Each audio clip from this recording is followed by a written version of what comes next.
Okay, Coach, you guys earned your fourth straight split. Yep. And in game one, I have never seen what happened in the first inning in a softball game in my life.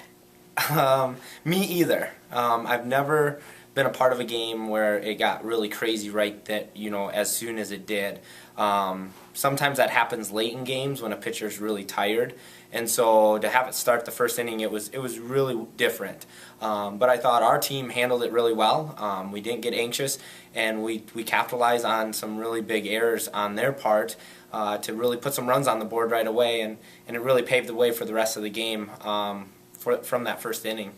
10 total, so going into the bottom of the frame, you guys were up 10, and it turned out that Bailey really only needed one. She had another outstanding day, 9 strikeouts, and what was working for her today? For Bales, it was awesome to see her come back after this last weekend where she kind of struggled, and she was down on herself. She really worked hard on the days off here to get ready and get set for this game, and she came out firing, and we saw that today with the 9 strikeouts. It was good to see the things working for her. Her pitches were moving, she was hitting her spots, and she was really able to keep the batters off balance. And for us to have that type of mentality on the mound is going to be beneficial for us down the road. I mean, Amanda's still throwing really well, and then to have Bailey coming up and really starting to get into a groove, it's going to be fun to watch both of them work their games that they get to play. Then in game 2, you guys probably could have used 1 or 2 of those runs from the first game, and it's another one of those tales of a bunch of hits in one game, and then you guys just have problems with the bats going cold. It is. It's the story of this team right now, and we've really challenged them after the games today to really think about how can we change this.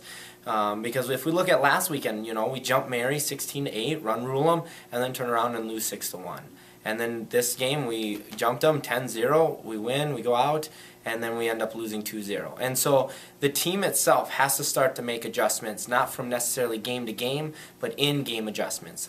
We allowed this pitcher to really work her rise ball, and we started hacking at it, and instead of letting it go like we did in that first inning of the first game, we were just swinging at it, and we were swinging out of our shoes. And so we've got to make in-game adjustments for us to be successful in both of our games moving forward with any team that we play. Because we're going to face pitchers that have movement or have some speed, and we just got to make adjustments so that we can get on to them, and by the second time around through the order, we should be able to hit them. You mentioned it already, but Amanda Walters, she threw, she still remains this hard luck pitcher. She couldn't have done much more in the second game. No, hats off to Amanda Walters. She's the workhorse that's not getting tied up necessarily in wins and losses, except just for her to do her job. Like, she is focused and determined to do her job on the mound, and hopefully by her doing her job, maintaining the hits, getting her strikeouts, putting the ball in play for ground ball outs. As long as she does her job, we're in the games. And in this game, we were there, 2-0. Amanda did her job. We just had 2 really costly times through our lineup that they got on with a couple errors and fielders not doing their job, and that cost us. And it was the little things in this game that I was really worried about, because I could sense a little relaxation happening in the first game, and their focus was starting to go, because it's easy to do that when you got such a big lead. And I was worried about this. I thought, okay, if we get into a grinder with this team and we've got to scrap some runs across, I don't know if they're focused enough. And so we talked about that in between games, because I had that gut feeling, and sure enough, it was a grinder. And we just didn't get that timely hit to score the runs in that second game to really compete with Concordia today. The one player that did well at the plate in both games was Shelby Thompson. I think she finished 4 for 6, leads the team in average. She's doing what a fifth-year senior should do for you. Absolutely. Shelby Thompson's a kid that really spent a lot of time last year just getting reps. Redshirting last year, just getting reps, getting in the gym. It wasn't a fun year for her because she didn't get to play, but I really think she found a passion for this game that maybe was not necessarily lost, but maybe has picked up a little bit, because she really has spent her time in the gym getting the reps all last year, and now this year it's all paying off, and it's fun to watch her, and it's good to see her have the success she is. She knows when she goes to the plate what she's looking for, and she's doing a really good job of getting the bat on the ball right now. You're 4-4. What is that, about a third of the way through conference schedule? Yeah, we're about a third of the way through. Would you take it? How do you feel right now? Yes, I'll take it. But I really think we're maybe 2 games below where we should be. There are 2 games sitting out there today, and I would say Southwest that I'm going to look on the schedule back at and go, ugh, we should have probably had them. And so we're probably 2 games below what my anticipation would be where we should be right now.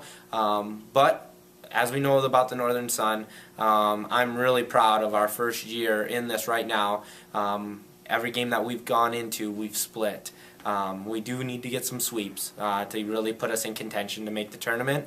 But if we continue growing and improving, we're going to put ourselves in good shape because we've split with some of the harder teams already in the conference. And so I'll take the 4-4, but the bar is set higher, and the girls know that, and we just need to improve and really look for this weekend to get back on the track. Look ahead to the weekend. The weekend looks great. St. Cloud, another conference opponent who really has a firing ace. Their pitcher up there has got some speed and has got some good movement. And so we're going to look at St. Cloud first on Saturday and really be battle tested there. We bring the bats and we'll be able to compete right away with them. But we've got to bring the bats. I really believe this is going to be a pitching duel weekend. We're going to see 2 great pitchers in St. Cloud and then another 2 in Duluth. And so we really have to bring the bats this weekend for us to come away feeling good about where we're at. And so I believe we can do that. We've shown the power. We can put runs on the board. We just got to do it consistently. And so St. Cloud will be a good test, and then we turn around and play Duluth on Sunday. And so both of those teams are teams that we need to compete with and really look to take some W's away from them.